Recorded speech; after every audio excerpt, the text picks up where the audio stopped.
Bonjour, vous avez l'impression que l'argent n'est pas fait pour vous? Vous voulez optimiser votre budget et vos dépenses? Vous êtes souvent à découvert et vous souhaitez améliorer votre vision et votre gestion de l'argent? Alors, bienvenue sur Budget, le podcast qui t'aide à gérer concrètement ton budget. Définition, réflexion, technique, je vais vous donner mes clés pour dépasser vos croyances limitantes liées à l'argent et pour optimiser votre budget. N'hésitez pas à vous abonner et à partager ce podcast. Salut, c'est Franck. Alors, on a vu, je récapitule un petit peu parce que là on est sur une session budget, vous l'aurez compris.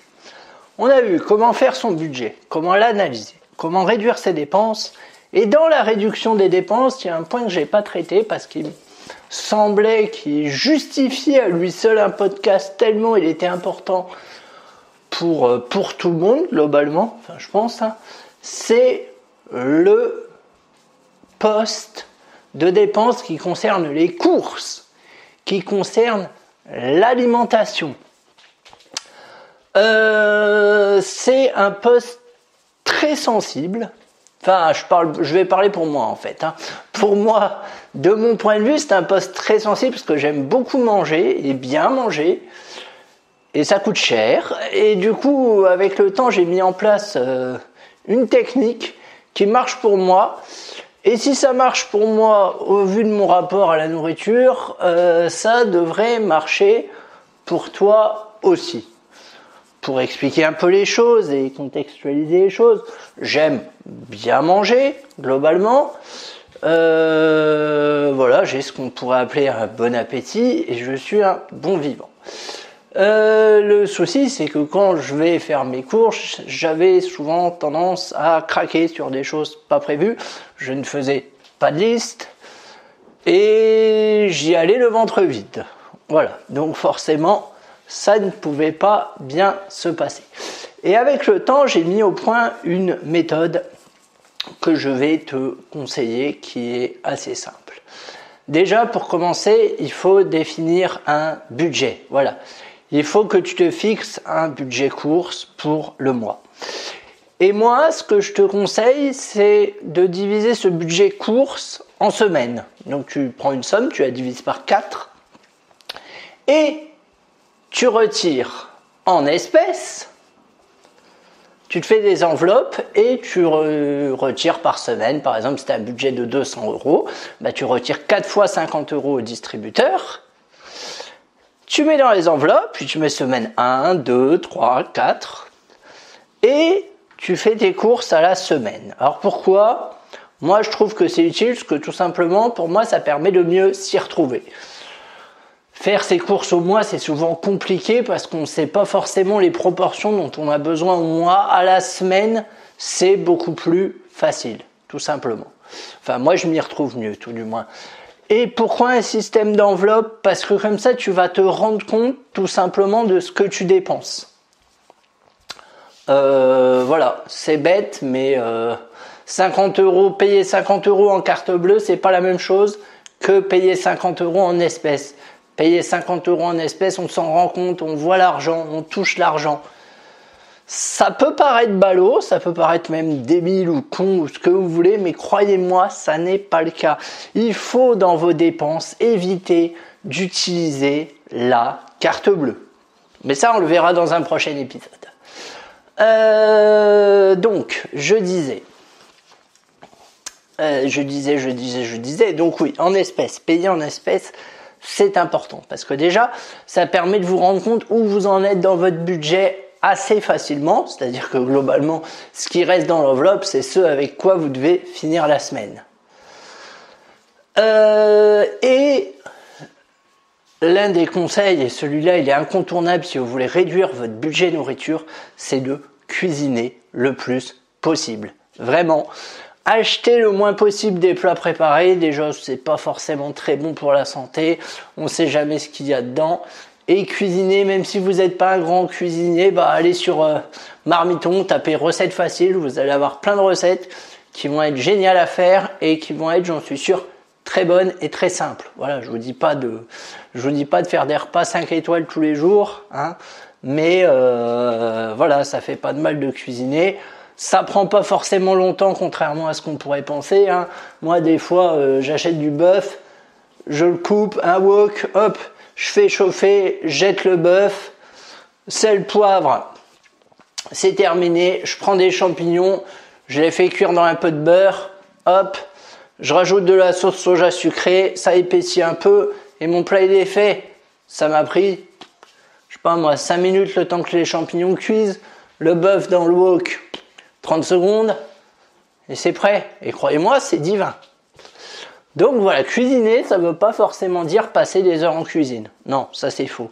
Pareil pour les gâteaux, essayez de faire vos gâteaux vous-même. C'est plus sympathique, c'est meilleur. Un gâteau yaourt, ça prend 2 minutes à faire. Des cookies, ça prend pas longtemps à faire non plus. Enfin voilà, il y a plein de trucs que vous pouvez faire vous-même.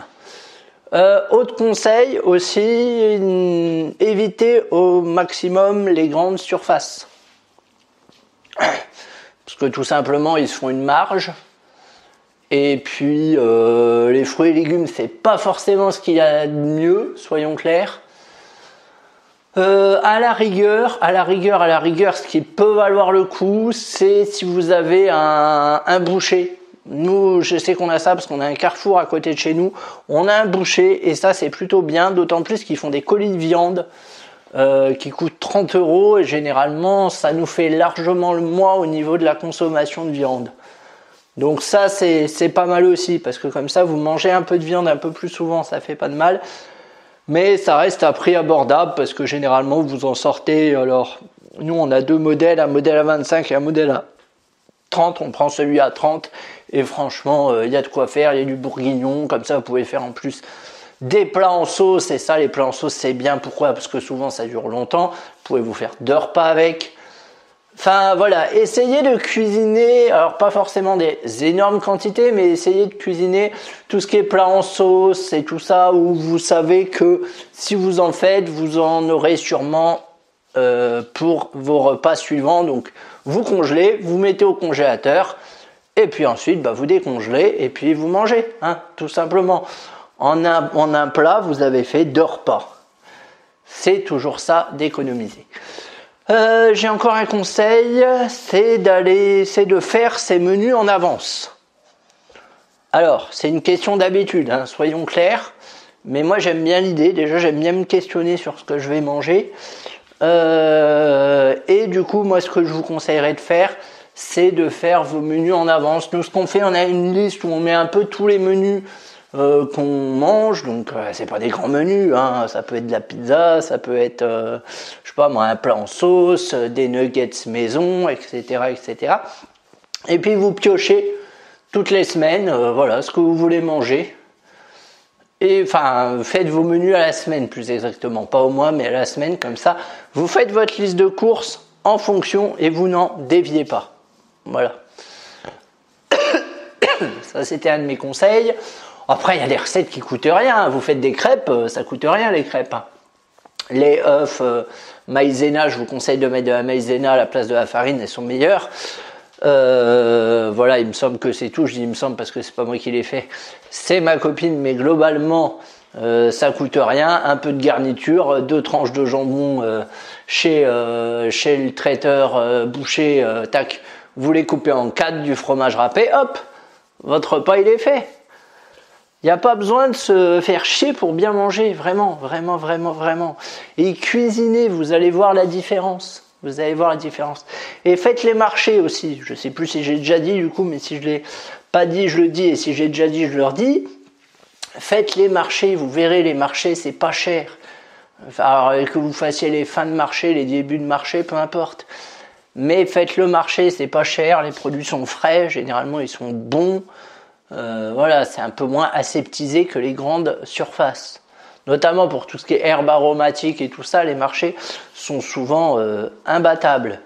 Et même ce qu'ils font au marché de chez moi, alors après c'est le marché de Vitry, je ne sais pas si vous avez ça par chez vous, mais ils vendent des produits en mode déstockage. L'autre coup, j'ai chopé des tortillas au Del Paso, là, la marque bien connue mexicaine. enfin soi-disant mexicaine, parce qu'en vrai je suis pas sûr qu'elle soit mexicaine, mais passons.